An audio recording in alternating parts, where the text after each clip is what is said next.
Hi guys! Welcome to Jill in Can. So malamig ang panahon ngayon kaya dapat magawa ko agad ang video na ito. So ngayon naman ay nasa 19 degrees pa lang naman yung temperature pero malamig siya, no? Tapos cloudy. The whole day ay cloudy siya. In the morning mas colder pa dito, nasa 16 degrees yung lamig niya. Nasa likod tayo ng isang high school, Catholic high school, Holy Family. Ito naman ay residential area. So basically, yung mga students dito, they live near yung mga schools nila. So kung saan malapit yung bahay nyo, dito yung school nyo. So you just have to walk or ida-drive mo yung mga kids mo. Especially pag winter, yung snow na, no? So, kaya talagang dapat dito, yung school ay malapit sa bahay. Yan. So, ngayon, gusto ko pong magkasalamat sa lahat ng mga nag-subscribe sa aking channel, sa lahat ng nag-view, nag-watch, no, until the end of my videos. Maraming salamat po at this is unexpected, but I'm so grateful po sa lahat ng nanood and sa lahat ng mga nag-comments, nag-likes, at nag-share ng aking videos. Yan. So, just keep on watching. Marami po tayong i-vlog talaga dito sa Life in Canada dahil ang dami talagang ginagawa, no? So, quick update ng aking life dito.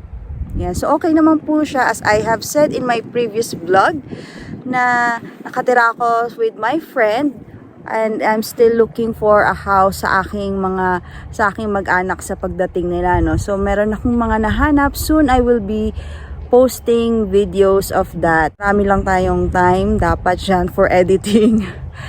Okay? At ano pa? So, nung pagdating ko, kailangan natin kumuha agad ng yung mga SIN or yung social identification number, so right after the arrival natin dito. At kasama din dyan, kuha na tayo ng bank account, ng Alberta health card natin. So yung Alberta health card ko ay hindi ko pa nagagawa. So may schedule ako sa bank naman tomorrow night, no? So, nagulat ako yung bangko dito hanggang 7 p.m. kasi ang appointment ko ay 6 p.m. Yan, so hanggang 7 p.m. Especially kasi sa mga working para naman makaabot sila sa banking hours, no? Syempre kung 5 p.m. yung uwian mo, di sa Philippines hanggang 3 o'clock lang yung bangko or may extended up to 4, pero yung iba hindi na kaya kung nag-work as full-time employed. Ano pa ba yung ibang kaganapan bukod sa paghahanap ng bahay? Nagpunta ako ng school, nakuha ko na yung aking school ID at so na-change ko yung aking schedule. Ano ba yung school ko? Ako ay enrolled po in Northwest College. Nasa Edmonton, downtown po siya. At ang aking course ay disability studies. So, yun po yung mga sinasagot ko na rin ko yung mga ibang tanong na na-post doon sa first video. By the way, kung hindi nyo pa napapanood yung aking first video, panoorin nyo po so you will know more about my timeline here in Canada. Yan. So, malakas yung hangin pero clear pa naman siguro yung dating sa inyo, no? So, wala pa akong lapel or microphone. Ayan, oh, may playground. Maraming playground dito sa basta may school, may park. Yan, so automatic may playground. Ang ganda ng playground, no? Ayan, tingnan natin yung playground nila. Diba? Ang ganda ng playground. Let's try it.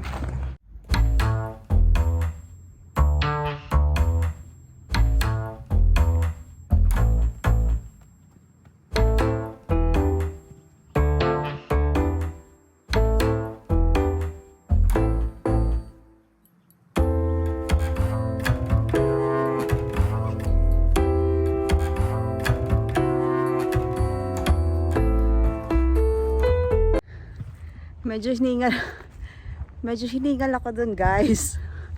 Yan, so konting exercise tayo, konting papawis. Well, hindi ako pinawisan. Hininga lang ako. Yan, sige. So, ano bang pag-uusapan natin ngayon, guys?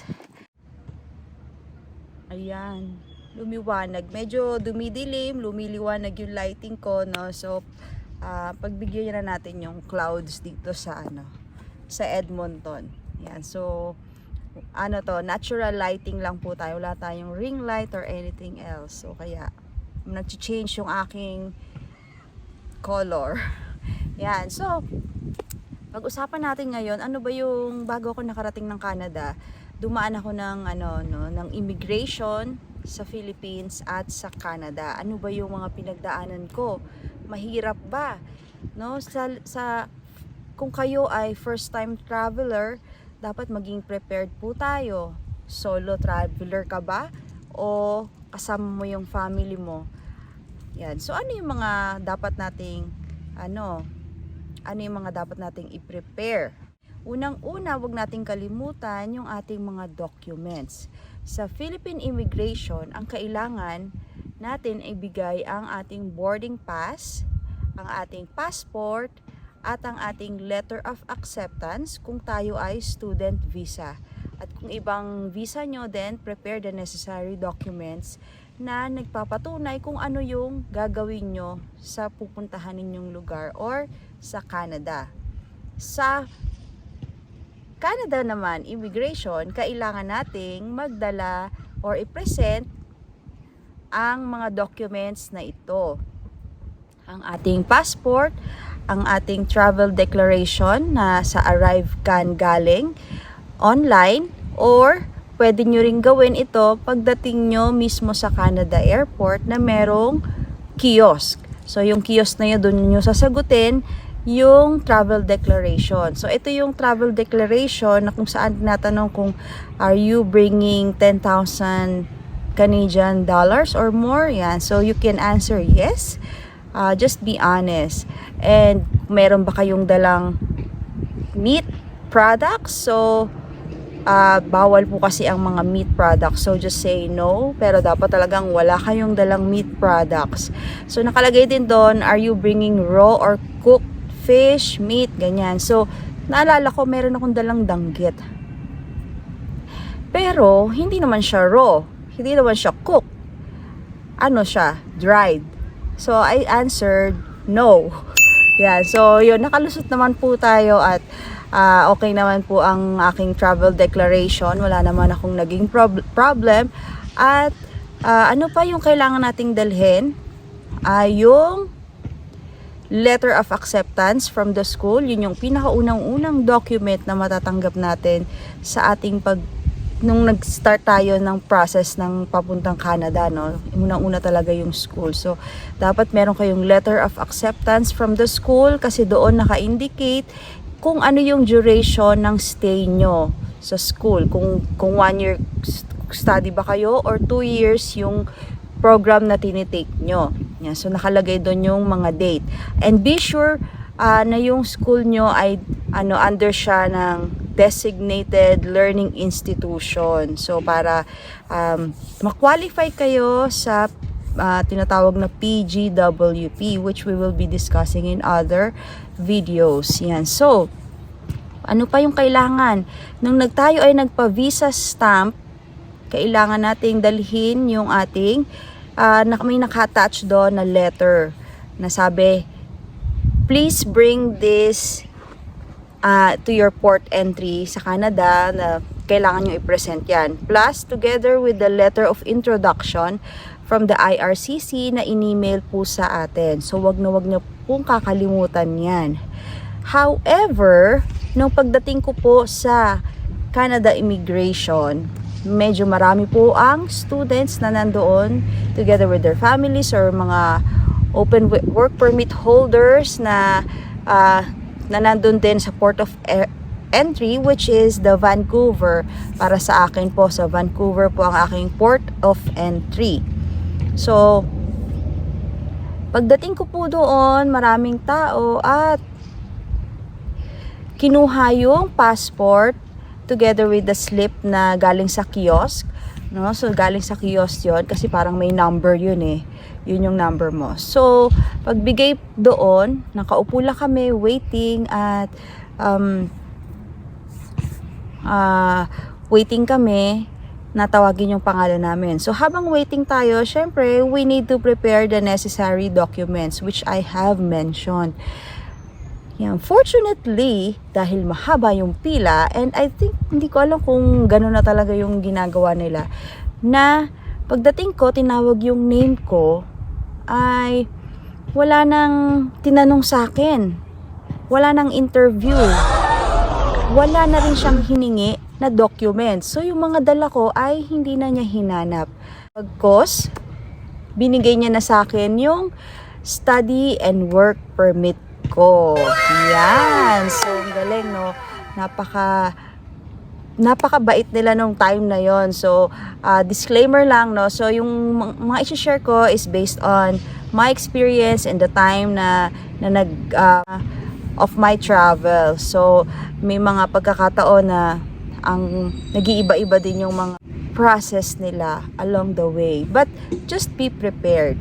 Kung ano yung sinabi sa atin na dalhin, i-present, just bring it, okay?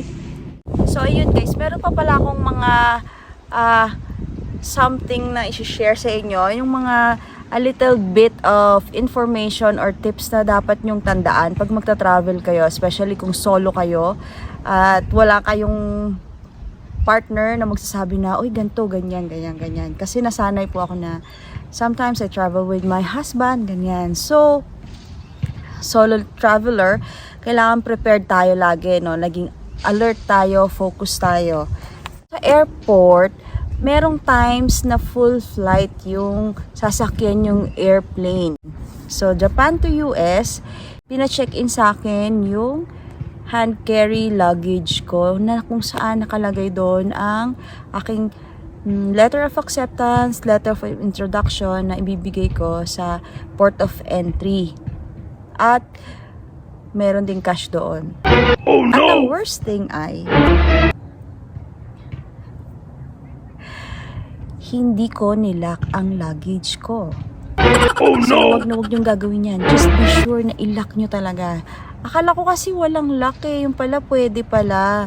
Yan. So, ilock po natin guys. Wag nating pakabahin yung ating mga family na yung pera natin ay nandoon, no?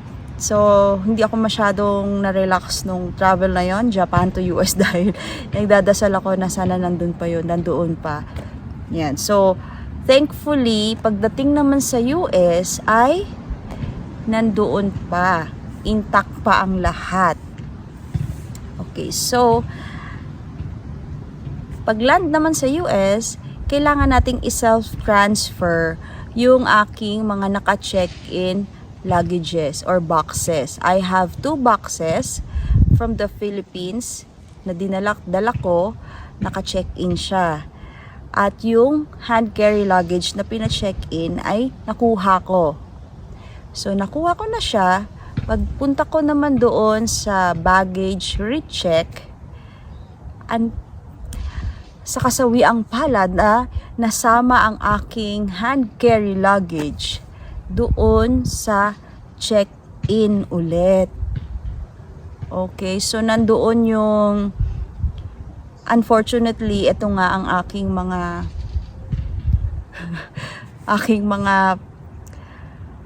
syunga moments na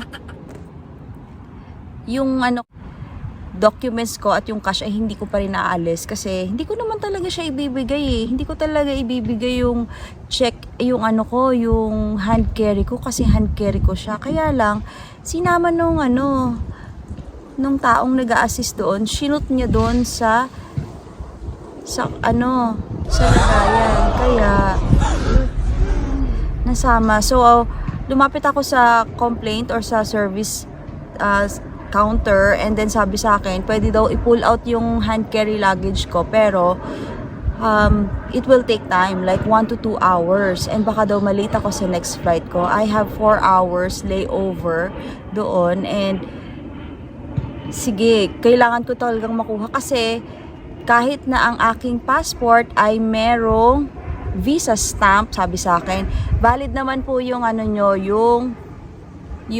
yung passport nyo na meron kayong visa sa Canada.